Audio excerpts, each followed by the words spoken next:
So, let's just start with what will happen to this property. Okay. So Kathy Newman, Bob Durham's property will never be commercially residentially developed. It will stay in its natural state in perpetuity. They worked with Foothills Land Conservancy on a conservation easement that spells out what can and cannot take place on the property. So they worked with us on a long-term stewardship plan for their land. Your group does this. Yes. And the goal is what? The goal is to provide a conservation tool for landowners called a conservation easement agreement. And basically that allows landowners to work with us for the long-term stewardship of their property so that it won't ever be commercially residentially developed. They can specify what can and cannot take place on their property. It's a way to allow a piece of land to stay in its natural state or as a working farm forever. And so we work with them on the agreement, but we also work with them on monitoring annually the property so that we both are clear on what is taking place on the property and what can and cannot. So we kind of help enforce that agreement and work with them. It's a partnership. These are all partnerships. These are all voluntary customizable agreements. Is there a farm here? You all farm in there? No, it used to be tobacco farm. Okay. Years ago. Years ago, Okay. but no, we just for what we You do. just live on it. Yeah. Enjoy. Okay.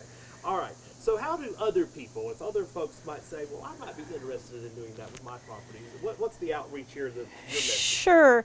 The message from Foothills Land Conservancy is that we welcome any and all questions about the long-term stewardship planning of your property and what considerations you may have. Everyone's piece of land is unique, special, and their family story is special. So we want to help provide them with the tools and information about what a conservation easement agreement is. But the most important thing to know is that it's voluntary, customizable, and allows for the long-term stewardship planning of their property. Do you get more people calling you? As I see the building in Sevier County, and I've done the stories in Cocke as well, we're running out of places in Sevier. It's spilling Yes. over into Cocke and neighboring Blunt.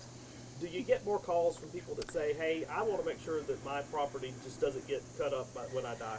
Right. There are more calls, there's more interest, and there's more acute awareness of farmland that is disappearing.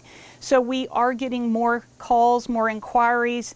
People want to learn about this tool, what is available to them, and we're there to talk to them about it. It is a very special type of agreement, and it really allows a landowner to specify what they want to see take place on their property and what they don't. And so we're there to help them plan out the conservation easement agreement and walk through that with them. And what we really want people to know is that if it's a working farm, it can stay a working farm. That if you need to have a few extra structures built or remodel a house or add a barn, that type of thing's available and can be worked through inside the agreement. We hold the promise to help steward that property in perpetuity very seriously. So we have great partnerships with our landowners and we work with them over the years. And we also make sure that we understand if the land changes hands, who this new partner is with us, and we work with them. And like Kathy had mentioned, this conservation easement agreement goes with the deed of the property in the registrar's office for the county in which the property is located. So if I bought the property, I would have to abide by that. That is correct. It transfers, and it transfers no matter who the landowner is, whether that be a family member or a separate individual.